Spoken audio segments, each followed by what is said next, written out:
అందరికీ నమస్కారం. నేను మీ Priya. Welcome back to Aadya media. ఈరోజు మనతో రాజకీయాల గురించి మాట్లాడడానికి రాజకీయ విశ్లేషకులు శ్రవణ్ కుమార్ గారు ఉన్నారు. ఆయనతో మాట్లాడదాం. నమస్తే సార్. నమస్తే అండి. నేను రాజకీయాల విషయానికి వస్తే ఏ పార్టీకి కూడా సపోర్ట్ కాదు, న్యూట్రల్గా ఉంటాను. ఎవరు మంచి, నేను మీలాంటి వాళ్ళని చాలా మందిని చూస్తున్నాను కాబట్టి, రోజు వింటున్నాను కాబట్టి. టీడీపీ ఒక క్లారిటీ ఉంది, వైఎస్ఆర్సీపీ ఒక క్లారిటీ ఉంది, బీజేపీ ఒక క్లారిటీ ఉంది. క్లారిటీ లేని పార్టీ ఏమైనా ఉన్నాయంటే అది ఒక జనసేన మాత్రమే.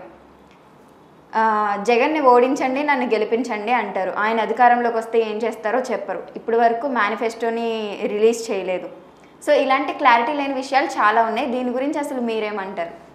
నిజంగా కూడా మీరు చెప్పిందని నేను చాలా ఏకీభవిస్తాను, ఒప్పుకుంటాను కూడా. రాజకీయంలో పరిణతి లేని వ్యక్తి ఎవరైనా ఉన్నారంటే ఈ సమకాలీకంగా ఇప్పుడు మనకు తెలుగు రాష్ట్రాలలో ఉన్నారంటే పవన్ కళ్యాణ్ గారనే చెప్పాలి. అది పరిణతి లేక ఉన్నా కూడా పరిణతిగా ప్రదర్శించకపోవడం అని విధానం ప్రకారం. సో ఉన్నా ప్రదర్శించకపోతే మనకు అక్కర్లేదు కదా. సో ఉండవచ్చు, ప్రదర్శించాలి కదా. పరిణతి లేని వ్యక్తి, రాజకీయంగా తప్పుడు నిర్ణయాలు, రాజకీయంగా తప్పుడు అడుగులు ఇస్తున్నటువంటి ఏమైనా వ్యక్తి ఏదైనా పార్టీ ఏదైనా ఉన్నారంటే ముఖ్యంగా జనసేన పార్టీ. అందుకు పార్టీ అధ్యక్షుడు అయినటువంటి పవన్ కళ్యాణ్ గారే. ఇంకా ముఖ్యంగా చెప్పాలంటే కొంచెం పోలిక చూడాలంటే తనకన్నా K A Paul party, Praja Shanti party. మనకు తెలుసు తెలంగాణ ఆంధ్రప్రదేశ్ విభజన టైంలో కూడా కేసీఆర్ కూడా అన్నాడు, కేఏ పాల్ సార్ అయినా ఒకసారి విలేకరు అడిగినప్పుడు ఆయన క్లారిటీ ఉన్నాడు కానీ సమైక్యం అన్నాడు కదా, ఆయన నయం కదా మనకు. అదే పవన్ కళ్యాణ్ విషయంలో విమర్శిస్తూనే అన్నాడు.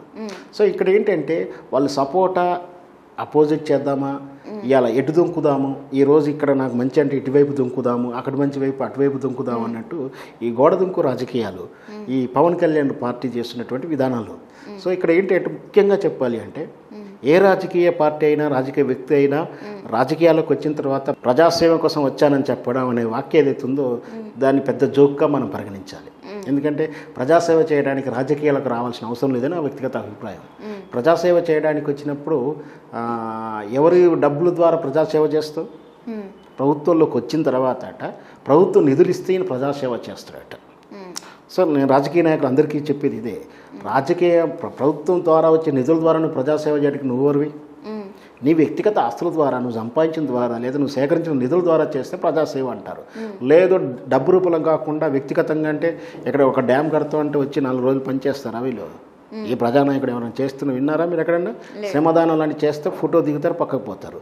ఆ ఫోటో దిగే ప్లేస్ కూడా ముందు ఫినిషింగ్ చేసి అంతా నీట్గా చేసి ఫోటో కోసం సపరేట్గా పెట్టుకొని సో ఆ తర్వాత ఫోటో ఇచ్చి వెళ్ళిపోతారు. సో ఇలాంటిదంటే ప్రజానాయకులు ఎవరికి కూడా ప్రజాసేవ చేస్తానికి వస్తామని చెప్పి రాజకీయ నాయకులు ఎవరిని కూడా నమ్మకూడదు. సరే వృత్తిరీత్యా లేదా వ్యవహారరీత్యా రాజకీయ నాయకుడిగా భావిస్తే వాళ్ళంతా కూడా ఎవరి టార్గెట్ అయినా అధికారంలోకి రావాలని, గెలవాలని, గెలిచిన తమ పార్టీ అధికారంలో రావాలని, తద్వారా అధికారాన్ని అనుభవించాలని, హోదాను అనుభవించాలని అనుకోవడం తప్పు లేదు. సదరు పవన్ కళ్యాణ్ గారు కూడా ఆ విధంగానే ఆలోచిస్తున్నారు. సగటు రాజకీయ నాయకుల అధికారంలోకి రావాలని, తాను ముఖ్యమంత్రి కావాలని, ప్రజలకు ఏదో చేయాలని అనుకుంటున్నాడు. తప్పు లేదు. కానీ దానికి సరి అయిన ప్రణాళిక లేకపోవడం కానీ, సరి అయిన నిర్ణయాలు చేయలేకపోవడం కానీ పవన్ కళ్యాణ్లో స్పష్టంగా కనిపిస్తుంది. ఎందుకంటే మీరు అబ్జర్వ్ చేస్తున్నారో లేరో, గత 2 సంవత్సరాల నుంచి తాను తెలుగుదేశంతో కలిసి వెళ్తున్నానని చెప్తున్నప్పటికీ తెలుగుదేశంతో సరైన సఖ్యతగా చూపిస్తలేడు. అంటే ఇక్కడ ఎంతసేపటికి ఇక్కడ అధికారంలో ఉన్నటువంటి వైఎస్ జగన్ అయితే టార్గెట్ చేశాడు. సో ఇక్కడ టీడీపీ కూడా అదే పార్టీని, అదే వైఎస్ఆర్పీ పార్టీని టార్గెట్ చేసింది, కామన్ అది. సో వీళ్ళు పొత్తుల విషయంలో కలిసి పోరాడతారా, విడివిడిగా పోరాడుతున్నా క్లారిటీ లేదు. కలిసి పోరాడుతున్నప్పుడు ఈయనకి ఎన్ని సీట్లు, ఏ నియోజకవర్గం ఈయన కేటాయించబడింది, ఎన్ని సీట్లు కేటాయించబడింది అనే క్లారిటీ లేదు. సో వాస్తవానికి ఇక్కడ ఏంటంటే 175 సీట్లలో అత్యధికంగా వచ్చిన పార్టీకి ముఖ్యమంత్రి అయ్యే హోదా అర్హత ఉంటుంది. సో మరి తెలుగుదేశం పార్టీకి అధిక సీట్లు దగ్గర 80% వాళ్ళని తీసుకొని 50%, 18% ఇస్తారని ఒక మాట ఉంది. సో ఎబో 80 అని తీసుకొని 18, 20 సరే ఏదైతే 15% అని కొంతమంది చెప్తున్నారు. సో ఆ లెక్కన చూసుకున్న 15%కి ముఖ్యమంత్రి చేసే అవకాశాలు అయితే రావు కదా. లేదు 80% ఈయన తీసుకున్నా కూడా 20% తెలుగుదేశం పార్టీ తీసుకున్న చంద్రబాబు నాయుడు కాదని చెప్పి ఆ కుటుంబాలను కాదని చెప్పి నేను ముఖ్యమంత్రి చేసే అవకాశాలు ఉంటాయా? లేవు. పైగా ఇక్కడ తను చేసుకున్నటువంటి సర్వేల ప్రకారం అనుకోండి, సో అంచనాల ప్రకారం ఏం చేశారంటే వైఎస్ఆర్పీ పార్టీ ఖచ్చితంగా గెలిచే అవకాశాలు ఉన్నాయి. వైఎస్ఆర్పీ పార్టీని ఖచ్చితంగా పోడగొట్టాలంటే ఇక్కడ తెలుగుదేశం జనసేనతో పాటు బీజేపీ పార్టీ కూడా కలిసి వస్తే బాగుండదని ఒక నిర్ణయం చేసుకుని దానికి సంబంధించినటువంటి ప్రయత్నంలో భాగంగా ఢిల్లీకి వెళ్ళడం, ఢిల్లీలో అమిత్ షాతో కలిసి చర్చలు చేయడం, ఆ చర్చలు విఫలం అవ్వడం కూడా మనకు తెలుసు. సో అక్కడ వాళ్ళు అంటే ఇక్కడ బీజేపీ అమిత్ షా వాళ్ళు పవన్ కళ్యాణ్ని మైండ్ వాష్ చేసినట్టుగాను లేదా మైండ్ డైవర్ట్ చేసినట్టుగా మనం భావించవచ్చు. ఎందుకంటే ఆ వచ్చిన తర్వాత ఇక్కడ తను బీజేపీతో వ్యతిరేకంగా మాట్లాడట్లేడు, అవసరం సరే బీజేపీతో కలిసి ప్రయాణించేస్తాడు. అంటే ఇక్కడ తెలుగుదేశానికి కూడా హ్యాండ్ ఇచ్చేసి అటు వేయాలని ఉంది. అంటే ఇక్కడ గందరగోళంలో ఉన్నాడు. అంటే తెలుగుదేశం పార్టీతో కలిసి ఎన్నికలు పోవాలా, బీజేపీ పార్టీతో కలిసి వెళ్ళాలా, ఎట్లా జగన్తో వ్యతిరేకంగా వెళ్తాడు. చివరాఖరికి ఏదైనా ఆయనకు నచ్చినట్టు ప్యాకేజీ ప్రకారం ఏదైనా ఈక్వేషన్ కుదిరితే జనసేన వైఎస్ఆర్ పార్టీ కూడా పొత్తుకెళ్తుందని కూడా మనం అనుకోవచ్చు. ఎందుకంటే ఇక్కడ ఎథికల్స్గా లేవు. సో తనకి ఏదైనా మంచి జరుగుతుందంటే, ఆయన మంచి పోస్ట్ ఏదైనా జరుగుతుందంటే, మంచి పొజిషన్ ఏదైనా వస్తుందంటే జనసేన పార్టీ వైఎస్ఆర్పీ కూడా కలిసి ఎన్నికలు పోటీ చేసే అవకాశాలు కూడా ఉండకపోవచ్చు. సో ఇక్కడ ఇట్లా పవన్ కళ్యాణ్లో మెచ్యూరిటీ లేకపోవడం వల్ల గందరగోళంలో ఉన్నాడు. ఇంకొకటి ఏంటంటే జనరల్గా ఎప్పుడైనా సరే గతంలో వచ్చినట్టు ఓట్ల శాతం చూసినా పవన్ కళ్యాణ్కి ఎన్ని వచ్చాయి, ఓట్ల శాతం 5 నుంచి 8% కూడా రాలేదు ఎన్నికల్లో. పవన్ కళ్యాణ్ తాను పోటీ చేస్తే 2 దిక్కులో పోటీ చేసినా ఓడిపోవడం జరిగింది. సో ఇప్పుడు కానీ జరుగుతున్నటువంటి అంచనాలు సర్వేల ప్రకారం ఈ వరాహ యాత్ర పేరు మీద అయితేనేమి రకరకాల ఏదైనా ప్రజల్లో కొంచెం మార్పు వస్తుంది. సో జనసేన పార్టీ కొంచెం గ్రాఫ్ పెరిగిన మాట వాస్తవం, ఓట్ల శాతం పెరిగిన మాట వాస్తవం. ఇది సర్వే అంచనాల ప్రకారం. ముఖ్యంగా ఎక్కడా లేదు, కేవలం ఆ ఉభయ గోదావరి జిల్లాలో కొంచెం వేవ్ అయితే స్టార్ట్ అయింది. సో అక్కడ తెలుగుదేశం పార్టీకి సరైన వేవే ఉంటుంది, ఇక్కడ జనసేనకు కూడా బాగానే ఉంది, వైఎస్ఆర్పీ పార్టీకి కూడా బాగానే ఉంది. సో ఇక్కడ ఓట్ల శాతం ఏ విధంగా మారుతుందో తెలియదు. ఈ మారిన ఓట్ల శాతము రేపు జనసేన పార్టీని గెలిపించేంత శాతంగా నిలబడుతుందా? తీరా ఎన్నికలప్పుడు కూడా సమీకరణలు మారుతాయి, అభ్యర్థి యొక్క క్రెడిబిలిటీ కూడా ఉంటుంది. ఎందుకంటే ఏ పార్టీ ఇక్కడ జనసేన పార్టీ అభ్యర్థులు ఎవరు, ఏ కాన్స్టిట్యూషన్లో తను పోటీ చేయబోతున్నాడు, ఏ పోటీ అంటే ఏ కాన్స్టిట్యూషన్లో తెలుగుదేశం వదులుతున్నాడు, ఏ పార్టీలో ఏ కాన్స్టిట్యూషన్లో ఈయన జనసేన పార్టీ అభ్యర్థి పోటీలో ఉంటారో కూడా క్లారిటీ లేదు ఇప్పటికీ.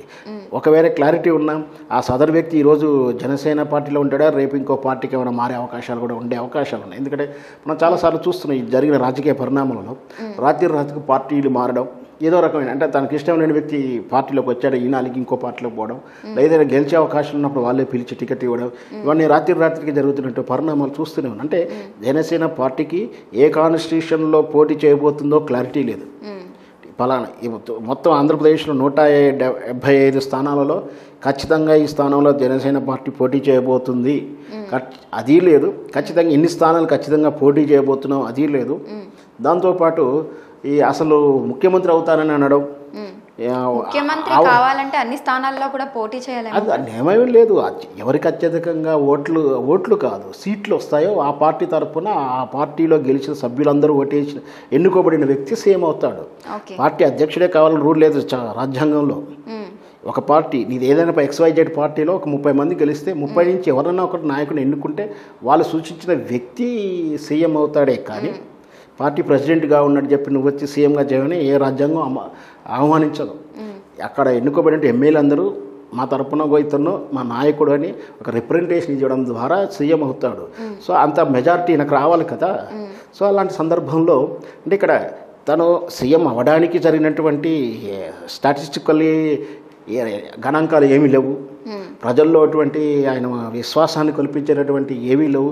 ఇచ్చిన హామీలు కూడా యువతకు 5 లక్షలు ఇచ్చేసి వాళ్ళు 500 మందికి ₹1,00,000 చొప్పున ఇచ్చేసి వాళ్ళని బిజినెస్ వేత్తలుగా తయారు చేస్తా అంటున్నప్పుడు ఏ విధంగా తయారు చేస్తాడు, దాన్ని ఎలా ట్రస్ట్ చేయగలుగుతారు, ఏదైనా అమలులో ఎంతవరకు సాధ్యము, ఇవన్నీ కూడా నమ్మకాన్ని కలిగించేటటువంటి హామీలు ఏమి ఇవ్వకుండా ఏదో వాగ్దానం చేసేస్తున్నాడు. అంటే ఇక్కడ పథకాలు కూడా ప్రజలను ఆకర్షించాలి, అవేవి కూడా ఆయన చెప్పిన పథకాలు కూడా ఆకర్షించేవి కానీ నమ్మకాన్ని కలిగించేలా పథకాలు చెప్తున్నారు కానీ ఎలా అమలు చేస్తారో క్లారిటీ ఇవ్వట్లేదు. అదే కదా సోర్స్ ఆఫ్ ఇన్కమ్, దానికి నిధులు ఎలా సమకరిస్తారు, దాన్ని అమలు చేస్తే ఫలితాలు ఎలా వస్తుంది, సో ప్రజలు ఇప్పుడు దాన్ని ఎలా విధంగా నమ్మగలగాలి వాళ్ళు. నమ్మితే కదా ఓటేసేది. ఇవేమీ లేకుండా అన్మెచ్యూరిటీగా ఉంది నిజంగా. పవన్ కళ్యాణ్ వ్యవహార నిర్ణయాలు కానీ, రాజకీయ విధానాలు కానీ, రోజు చేసేటువంటి ఆరోపణలు కానీ ప్రతిదీ కూడా కొంత గందరగోళాన్ని ఉందని మనం చెప్పవచ్చు. Thank you so much sir. ఇప్పటికైనా పవన్ కళ్యాణ్ గారు ఈ విమర్శల్ని పక్కన పెట్టి పార్టీ సిద్ధాంతాలని, ఒక మేనిఫెస్టోని, ఒక క్లారిటీగా పథకాలని అమలు చేస్తే maybe there is a chance of, because ఆయన ప్రసంగం అంటేనే కోట్ల మంది కదిలొస్తున్నారు. ఆయన ఎలా చేస్తారు, ఎలా అమలు చేస్తారు అనేది చెప్తే డెఫినెట్గా ఓట్స్ వేసే వాళ్ళు వస్తారు. తప్పకుండా. ఒక రకంగా చెప్పాలంటే మిగతా నాయకుల్లో కన్నా ఇతరుల నిబద్ధత బాగుంటుంది, పట్టుదల బాగుంటుంది, ప్రజలకు ఏమైనా చేయాలని సంకల్ప బలం బాగుంది. సో ఇతను గనక గెలుపు కోసం ఏమైనా ఒడిదడుకులు పడుతున్నాడేమో, కానీ గెలిచిన తర్వాత ప్రజల్లోకి మంచి జరుగుతుందని ఆశిస్తున్నాను. Thank you so much sir. So చూసారు కదా, ఇది ఇవాల్టి ట్రెండింగ్ న్యూస్. మరొక ఇంట్రెస్టింగ్ న్యూస్తో మళ్ళీ మీ ముందుంటుంది ఆద్య మీడియా.